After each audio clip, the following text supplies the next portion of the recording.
Bună ziua, doamnelor și domnilor! Aducerea la poliția lui Gigi Becali a fost un adevărat spectacol. 10 de mascați au mers la prima oră la casa lui Becali din cartierul Pipera.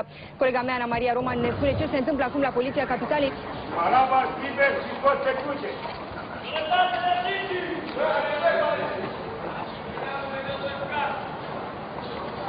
Hoții liberi, Becali în arest!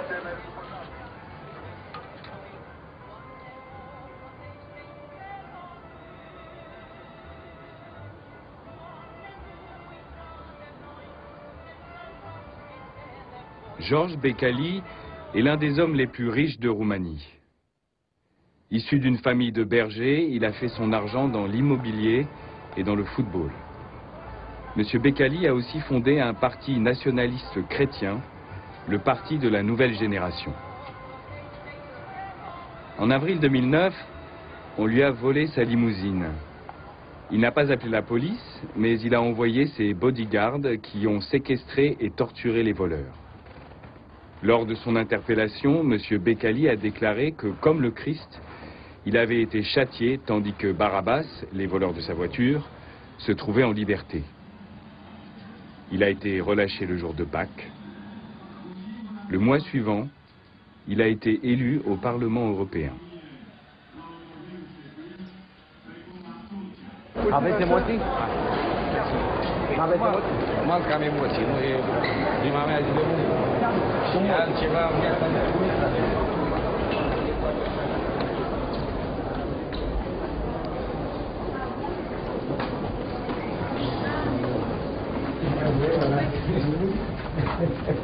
Uite birou. Asta este birou, uite aici. George Becali și pe un birou. Avem o echipă frumoasă. Da? În ce comisie să intrați până la urmă? Mâine seară. Agricultură și dezvoltare rurală și justiție. Da. Asta va fi adunător, da? Da. Da, normal, nu? Dar cel mai important lucru. E ceva care trebuie să fac și trebuie să o fac cu demnitate. Plus asta aici sunt niște oameni foarte liniștiți, niște oameni serioși. Eu sunt genul de om azură și când am fost arestat am intrat repede în acele canoane ale temniței, nu? Eu intru foarte repede în canoanele mediului în care sunt. Eu sunt aici și intru foarte repede în canonul ăsta. Canoanele vor respecta. Adică voi fi exact ca ei.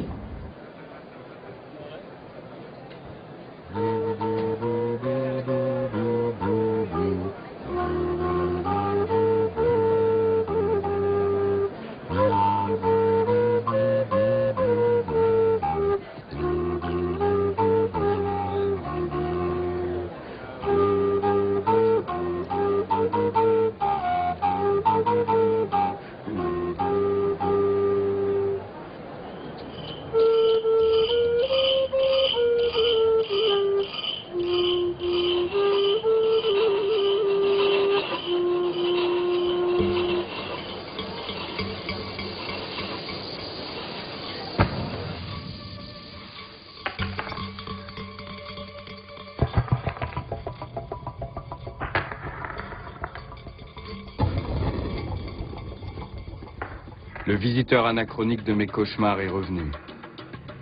Il tenait à féliciter les nouveaux riches. Mes chers camarades, je suis content de vous.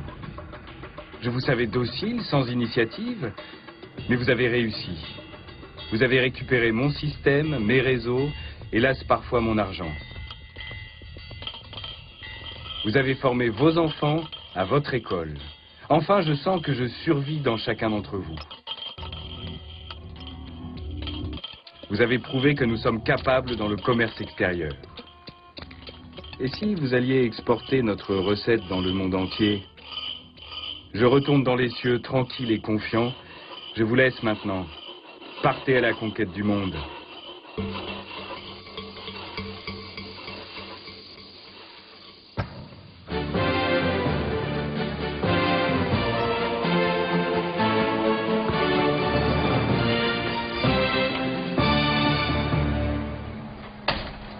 Venim la acest caz extraordinar, în continuare Oana Zăvoranu, față în față în felul acesta cu Monica Columbeanu, la telefon din Urda Maschin, dată la adoptiv al Monicei Columbeanu și, sigur, în casele dumneavoastră, prin intermediul emisiunii preferate, toate aceste imagini halucinante.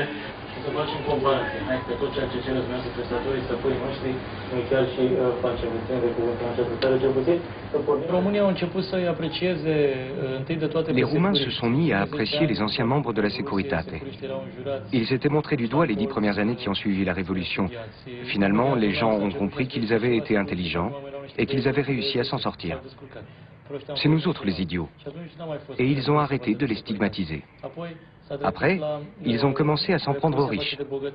Celui-là possède une Mercedes, brisez-lui son pare-brise. Et celui-là une villa. Ça a duré comme ça quelques années. Ensuite, non seulement les Roumains se sont habitués à la corruption, mais ils regrettent même de ne pas en avoir fait autant, étant donné que les corrompus n'ont pas été sanctionnés. Les gens attendaient qu'ils soient punis. Quand les Roumains ont vu qu'il ne se passait rien, ils s'en sont mordus les doigts. Ils auraient pu ouvrir des comptes en Suisse, s'acheter des palais, des voitures, sans rendre de compte à la justice. Une chose est sûre, les révoltés qui voulaient changer le visage de la Roumanie et tirer le pays vers le haut ont préféré quitter le territoire. 4 millions de Roumains se sont installés à l'étranger. Et d'après ce que je sais, tous remplissent les critères suivants. Ils participaient aux manifestations, aux débats publics, à la télé.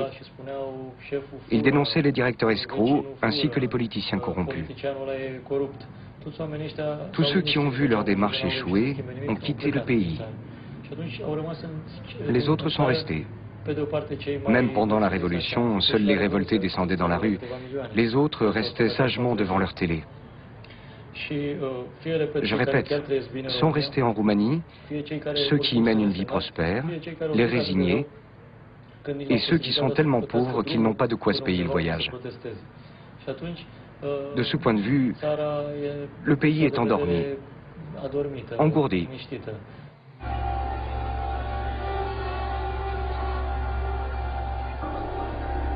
En apparence, après 20 ans de capitalisme, notre monde a changé. Pendant 20 ans, ce n'était plus l'Amérique, mais la Roumanie, le pays de toutes les opportunités.